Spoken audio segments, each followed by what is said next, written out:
Hello my dear viewers, welcome back with any video. నేనే మీ అభి, మీరు చూస్తున్నారు అభి ఫ్యామిలీ.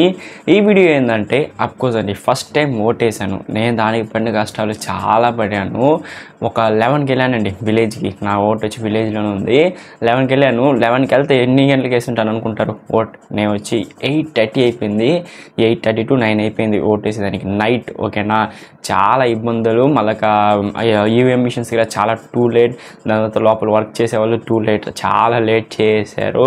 దాని తర్వాత అఫ్కోర్స్ ఓట్ పర్సంటేజ్ కూడా మన ఆంధ్రప్రదేశ్లో చాలా తక్కువే. 80 కన్నా తక్కువే ఉంది. 80 కన్నా ఎక్కువ వెళ్ళలేదు ఎక్కడ. కానీ ఇంకా 20% ఎక్కడ వెళ్ళారు? వాళ్ళు బ్రతికున్నారా లేకపోతే ఎక్కడ వెళ్ళిపోయారు? వేరే ఫారిన్ కంట్రీస్లో ఉన్నా నాకైతే అర్థం కావట్లేదు. అఫ్కోర్స్ ఈ వీడియోలో నా ఎక్స్పీరియన్స్, ఓటర్ ఎక్స్పీరియన్స్ ఎలా ఉంది, దాని తర్వాత నా ఓట్ ఎవరికి వేసి ఉంటానో మీరే గెస్ చేయండి. ఓట్ వేసాను. ఇది నేను డే 2 నిన్న ఓట్ వేసాను. నిన్న ఒక 9 to 8:30 ఆ మధ్యలో ఓట్ వేసాను. దాని తర్వాత ఇప్పుడే ఇంటికి వచ్చాను. ఎర్లీ మార్నింగ్ విలేజ్లోనే స్టే చేసి ఎర్లీ మార్నింగ్ ఇప్పుడే ఇంటికి వచ్చాను. ఇంటికి వచ్చి ఫ్రెష్ అప్ అయ్యేసి మీకు ఇప్పుడు ఈ వీడియో అనేది నేను చెప్తున్నాను. అఫ్కోర్స్ ఫస్ట్ టైం ఎక్స్పీరియన్స్ అయితే చాలా ఘోరంగా ఉండింది. ఎందుకంటే నార్మల్గా అయితే ఎలక్షన్స్ ఇలా ఉండదంట. జస్ట్ ఒక 5 o'clock 4 o'clock దాని లోపల ఎలక్షన్స్ అనేది, అంటే మొత్తం ఓటింగ్ కంప్లీట్ అయిపోతుంది. దాని తర్వాత ఎవరన్నా ఓట్స్ వేయకపోతే వాళ్ళు 6 దాకా ఏ టైం ఆ మధ్యలో ఎప్పుడన్నా వచ్చి ఓటు వేసి వెళ్తారు. బట్ నిన్నైతే మా ఊర్లో 1000+ ఓట్సే ఉండింది. ఆఫ్టర్నూన్ ఒక 3 o'clock దగ్గర 350 ఓట్సే కంప్లీట్ అయింది. 350 to 400 ఓట్సే కంప్లీట్ అయింది. మొత్తానికి ఎలా ఓట్ వేయాలనుకున్నాను, ఓట్ వేసాను.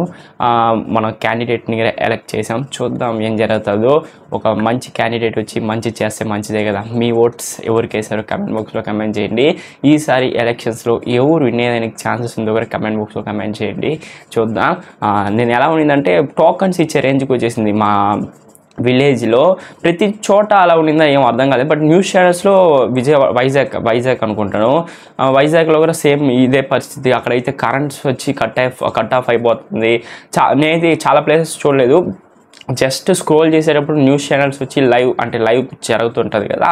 అప్పుడు నేను 9:30 ఒక 10 o'clock దగ్గర అక్కడ వైజాగ్లో ఎలక్షన్స్ అనేది జరుగుతుంది. వైజాగ్ బూత్స్లో ఇది చాలా ఫన్నీగా ఉండింది.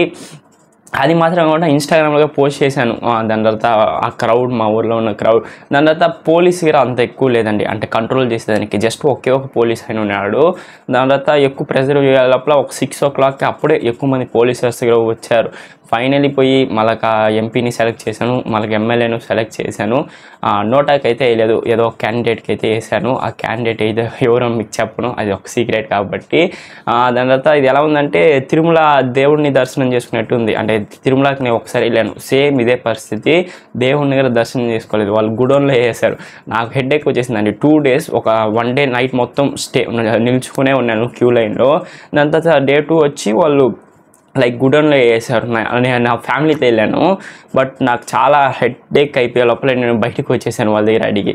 సేమ్ అలాంటి పరిస్థితి. నేను అయితే ఓటే వేయకుండా వెళ్ళిపోదాం అనుకున్నాను. బట్ ఓట్ మన రెస్పాన్సిబిలిటీ కాబట్టి ఓటు వేసి వచ్చాను. అఫ్కోర్స్ మీరు ఎవరైనా ఓటు వేసారు లేదా కమెంట్ బాక్స్లో కమెంట్ చేయండి. ఓటు వేసి ఉంటే ఎవరికి వేసారో కూడా కమెంట్ బాక్స్లో కమెంట్ చేయండి. అదే గైస్ ఈ వీడియో జస్ట్ ఎక్స్పీరియన్స్ పంచుకోవాలనుకున్నాను. అంతే. ఈ వీడియో నచ్చుంటే లైక్ చేయండి. మన ఛానల్కి ఉన్న కొత్తగా వచ్చింటే సబ్స్క్రైబ్ చేసుకోండి. టాటా సీ యు గైస్, మీ next video. Until then signing off Abhi family. Take care.